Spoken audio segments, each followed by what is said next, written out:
Good morning po. Tayo po'y mag-aral ng salita ng Diyos, the book of Hebrews chapter 4 verse 16. Kaya't huwag tayong mag-atubiling lumapit sa trono ng mahabaging Diyos upang makamtan natin ang habag at kalinga sa panahon ng ating pangangailangan. Ano ibig sabihin ng salitang come boldly? Ano po? At alam niyo po, napakaganda pong salita niyan. Ano po yung salitang boldly po, ang ibig sabihin po niyan ay confidently. Sa Tagalog po, ang sabi niyan, huwag tayong mag-atubiling lumapit sa trono ng mahabaging Diyos. At ang sabi po rito, masusumpungan natin yung kanyang mercy and grace to help us in our time of need. Kasi yun po talaga ang purpose ng prayer. Masumpungan natin yung habag at kalinga sa panahon ng ating pangangailangan. Ngayon kadalasan, marami po sa atin pinanghihinaan ng pananampalataya. Totoo po 'yun. Hindi sa lahat ng pagkakataon masasabi natin na ako'y okay, pastor, pagdating diyan sa pananalangin. Pero dumarating yung punto minsan na tayo po'y pinanghihinaan ng loob.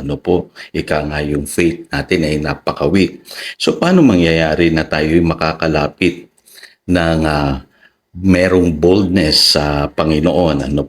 So makikita natin yung ilang prinsipyo dito po sa ating pag-aaral today. Unang-una po, para po mawala yung ating pong takot at yung kabalisan sa ating isipan, kailangan po ay tumingin tayo sa salita ng Diyos. Yung pong sinasabi ng Hebrews chapter 4 verse 12. Ang sabi po dyan, for the word of God is living and active. Napaka-powerful po ng salita ng Diyos.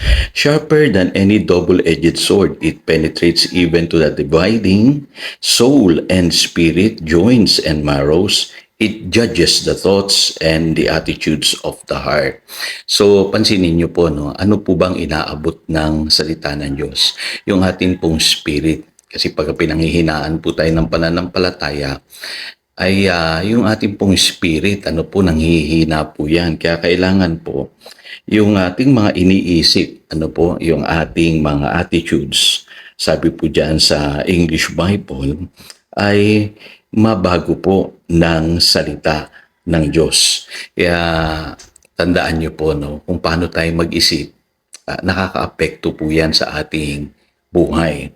Kaya napakahalaga na punuin natin yung isipan natin ng salita ng Diyos. Kaya dyan po magwo-work yung meditation of the Word of God. So yan ang una pong pwede nating gawin. Kailangan magbabad po tayo sa salita ng Diyos.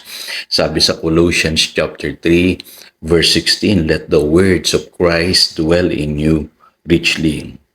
Pangalawa po, yung sinasabi sa Hebrews chapter 4 verse 14. Sa English Bible, ang sabi po dyan, let us hold firmly to the faith we profess.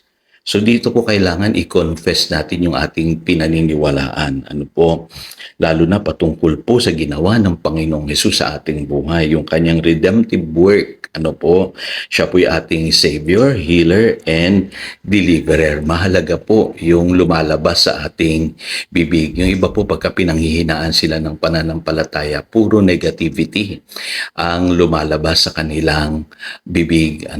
Napakahalaga po nung pagko-confess po ng mga sinabi ng Panginoon sa atin. Mga pangako niya, yung mga katotohanan patungkol sa atin mga anak ng Diyos, yung mga promises at inheritance natin na pwede nating i-claim, yun dapat po ang lalabas sa ating mga bibig. Okay? So, mapapansin niyo po kung ano po yung lumalabas sa inyong bibig. Again, may impact po yan sa inyong spirit.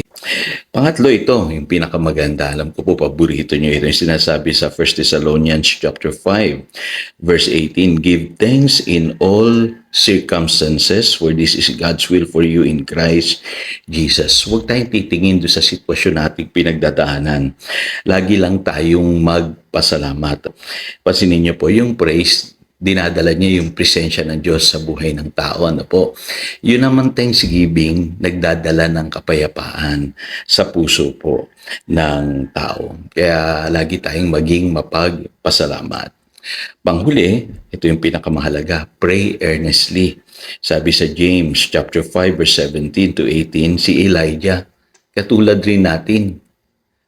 Sabi dyan, Elijah was a man just like us, Pero mapapansin niyo po, he prayed earnestly. Kumbaga katulad natin, siguro nakakaramdam din ng takot, alinlangan si Elijah. Pero sa pamamagitan ng pananalangin, na-experience niya yung kapangyarihan ng Diyos. Kasi sabi sa verse 16, the prayer of a righteous man is powerful and effective. Tayo binilang ng matuwid kay Kristo Jesus, yun ang sabi ng Biblia. And at the same time, kailangan po, kung mananalangin tayo, manalangin tayo earnestly. Naalala niyo po yung nangyari kay Peter pagkatapos siyang ipanalangin ng church sa Acts chapter 12 verse 5, nakalaya po siya sa prison. Ganon din po tayo, kung tayo po yung mananalangin earnestly, yung ginamit na word po dyan, earnestly, intense prayer, fervent prayer, mapapalakas po nito yung ating spirit. Tayo po'y manalangin. Dakilang Diyos, salamat sa pagpapaalala mo sa amin. Kung kami pinanghihinaan ng pananampalataya, matutunan namin na gawin itong mga sinasabi ng iyong salita. Yung i-focus namin yung aming isipan sa iyong salita, yung i-claim namin yung aming inheritance in Christ by confessing it, yung lagi kaming magpasalamat, magpuri sa iyo, at kung mananalangin kami, matuto kaming manalangin earnestly, fervently. Dahil alam namin, Panginoon, the prayer of a righteous man is powerful and effective. Salamat, Panginoon. I-bless mo po ang aking mga kapatid ngayon. In Jesus' name we pray. Amen. Again, ito si Pastor Jojo nagpapaalala upang taluyan tayo ng pagpapala, manatili tayo sa kanyang salita. Good morning.